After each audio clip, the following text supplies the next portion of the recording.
Welcome to the global interview series on hydrogen, where we slice through the buzz of what's next for the most abundant element in the universe and ask what tangible steps can be made in 2021 and beyond. Very happy to have Thomas Koch-Blank, Senior Principal for Breakthrough Technologies, here with us today from the Rocky Mountain Institute. Hi, Thomas. Hi, thanks for having me on the show. Thank you for joining us. Let's start with some broad strokes. There is real buzz surrounding the potential of hydrogen at the moment. Of course, hydrogen itself and in its utilization in industry is not brand new, but the growth of a green market, especially, as well as blue and grey, but especially green, is ramping up significantly. Is there a risk that this buzz, if you'd call it buzz, of course, and excitement distracts from pinning down some of the harder to reach details? Because we have been here before with the development of solar and talks about putting a price on carbon. There's a lot of excitement, a lot of momentum built up, and then it's slid away. Obviously, we've overcome that hill with solar now, but is there a risk that this could happen again? So a couple of reflections there. There was a few things to unpack in that question. I think, first of all, there is very apparently a lot of buzz around hydrogen. And I think we are clearly not at a point yet where hydrogen is competitive for most end users. So at least in the very near term, there will be niche applications or, somehow solutions that are going above and beyond what the market would allow for this to scale. And whether that comes through corporate commitments or whether it comes through policy in the very near term is, I think we'll be looking at a combination. For the medium term, really significant scale up, you'll see a combination of policy support and cost reduction that makes it more broadly competitive.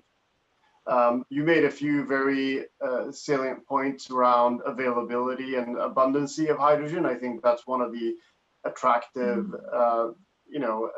characteristics of the fuel. The other is quite obviously that it is providing a solution for some of the more challenging obstacles when it comes to decarbonizing our economy. So there are some sectors. Would it be fair to call those more challenging areas the last 10%, the hard to reach? Except it's more than 10%, but yes. what would you put it at? What number would you? So I think it's a fuel that's applicable as a solution, and I'm not saying it's the only solution, but it's well positioned to be a solution for large sectors like aviation, global shipping, some of the large-scale industrial sectors like steel making, fertilizer is a huge industry, some petrochemical applications, and all these come in significant scales, right? And the final area is, I guess, in the power sector, even though the use cases are more limited in the power sector. So this idea that it's that last 10% that's that harder to reach, that can't be touched by electrification, that's too narrow. Really, hydrogen's application is so much more vast than that, and it will be more integral and central at the energy economy rather than a cornerstone. It could even be the roof of the temple, as it were. I mean, just in orders of magnitude, if you look at some of the global transition scenarios that are suggested for a 1.5 degree scenario, and I'm not making an argument. Obviously my work is about trying to accelerate or transition towards that outcome. I mean, you can the political positioning now is closer to 2 degrees from the Paris Agreement, right? Yeah. But in those scenarios, you're looking at a current global power production of some 25,000 terawatt hours just by economic development and population growth over the up until 2050. That's likely to double to 50,000 terawatt hours, inclusive growth in development and electrification of developing countries. The hydrogen required for these sectors will add another 25,000 terawatt hours to that mix. So it's basically the total global electricity system right now. You need another one of those to generate the hydrogen required for complete decarbonization of our economy. On top of the existing one, or just we need to replicate on top of? That's quite a vast, mind-boggling scale, isn't it, to start trying to reach? It is. I mean, clearly, it's a challenge, right? And I think everyone is acknowledging that just decarbonizing the current grid is a challenge in itself. I would say, these things are not. There's nothing here that can't be done. There's nothing here. I mean, when we say that we cannot electrify, that's obviously an interpretation of it's going to be very expensive, right? Yeah. So I think there are layers of interpretation here depending on the context. And in markets like the US, where you have domestic low cost access to natural gas, for example, the break-even points are very different from when you look at regions like Southeast Asia, Japan, where not only is the cost break-even different, but the notion of security of energy supply for the nation state is just very different. And you'll see political drivers in Europe, for example, getting off the exposure of importing natural gas from Russia. It's becoming a priority from other aspects than just the cost aspect. So I think that if you say that you can't electrify, and that's an interpretation of it's going to be too expensive, I think politically that interpretation is maybe shifting a little bit in some of the regions where hydrogen is really moving forward fast. But also the awareness about the economics of investing in decarbonisation are growing much, much faster than they have been in recent years, in terms of if you invest $1, you'll get up to eight back as a very, very rough rate of return if you go with decarbonisation on a longer term basis. And obviously the costs of not mitigating climate change are becoming far scarier, and they're gaining a lot more influence. Those numbers have been there for a while. They're not, some of those forecasts aren't brand new, and the scariness of this isn't as new, but the influence and the stage they're being given now is so much greater. So do you think that's been instrumental as well in starting to change these political dynamics towards hydrogen?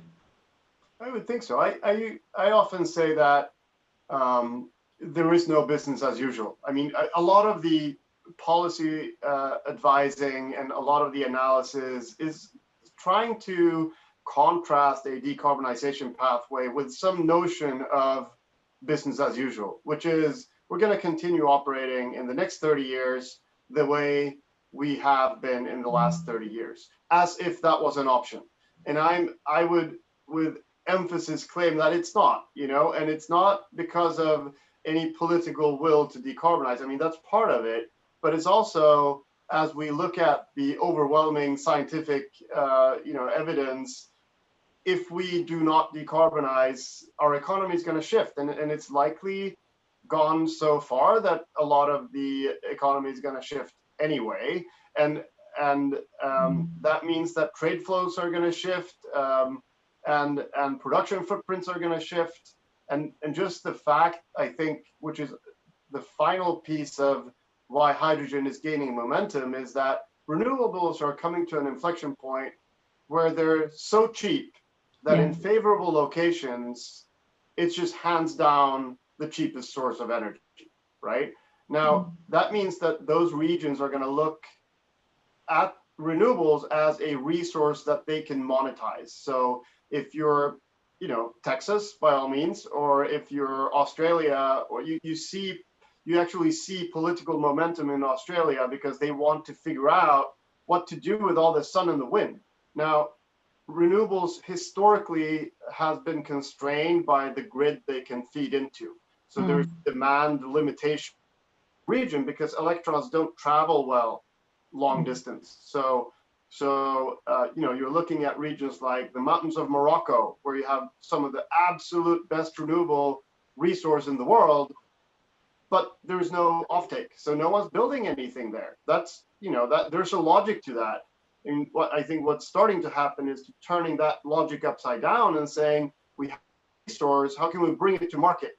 And bringing it to market comes in the hydrogen supply chain in two levels. One is making hydrogen, which travels, or ammonia, which travels better than an electron, so you can export it. Then the next level is saying we have this low-cost resource. How do we attract industry to it? So I think those things are happening on the political level internationally, which starts to sort of move and shake here and starts creating some demand for hydrogen. And they're very much two sides of the same coin, and attracting investors for a product that can be exported. As you say, it's always been a major problem with renewables, but hydrogen gives that glimmer of hope. And Europe is thinking, oh, we'll look to the Middle East and start importing from there if hydrogen can and ramp up. And the same Middle East, so you're already beginning to see the birth of these potential major hydrogen export-import pathways beginning to cross the globe. And therefore the financial incentives arguably will be far, far greater than, again, we would have seen for some of the renewables in the early stage. So on that basis, do you think it's fair to say that with all the pieces of the puzzle in place, policy support, tech development, green finance availability, and safety, of course, that's more of an issue with hydrogen than some of the other renewables, arguably. Do you see that hydrogen can far, far exceed the timeline that we saw for solar power development and cost reduction, cost competitiveness in the last 10 years? Do you see by 2030, it'll be a completely different world? A couple of thoughts there. First of all, I think the short answer is yes. I think the political imperative and political momentum is just stronger, at least in some, in many regions of the world.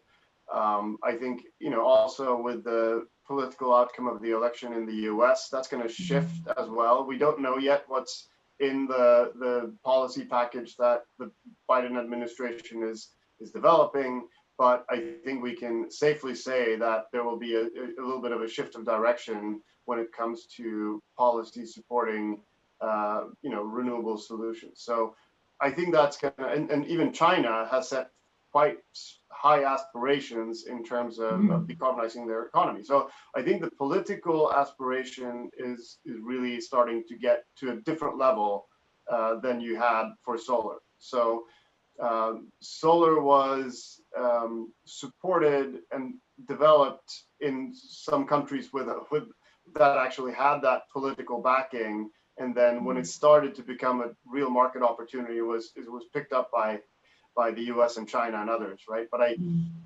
do think that hydrogen has the benefit of not the policymakers, but the politicians being a little bit further up the S-curve here. And just to focus on the US a little bit more, a transition to 100% hydrogen in the US gas turbines currently installed would require about 88 million metric tons of hydrogen. And for context, this can be compared to the current total of the US hydrogen market, which of around 10 million metric tons. Start getting closer to that 88 million. What would you say are the top 3 steps that need to be made in the near term, the next couple of years, to really start making progress? First of all, I'm not at all convinced that putting hydrogen in gas turbines is a good idea. It's a little bit of you'll use renewable power to make hydrogen to make power, which has a stacked series of losses and inefficiencies in that supply chain. There are some use cases in the power grid for hydrogen where you could use existing gas turbines, but I don't see that as a solution for the power system, to be honest, because it's just not going to be cost effective.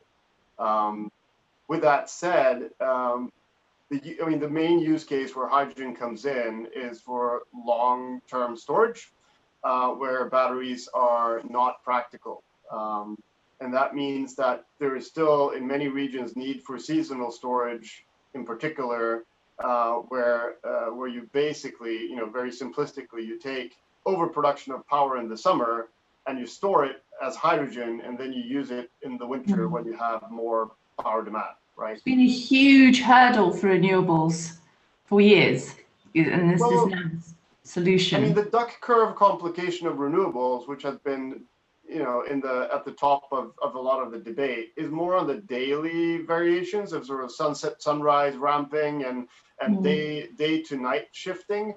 I think those challenges are likely going to be solved with other arbitrage use cases or battery storage technologies that are becoming much more cost effective. So the long-term outcome is very likely that those arbitrages are going to go away. So you'll have more of harmonized day-night price.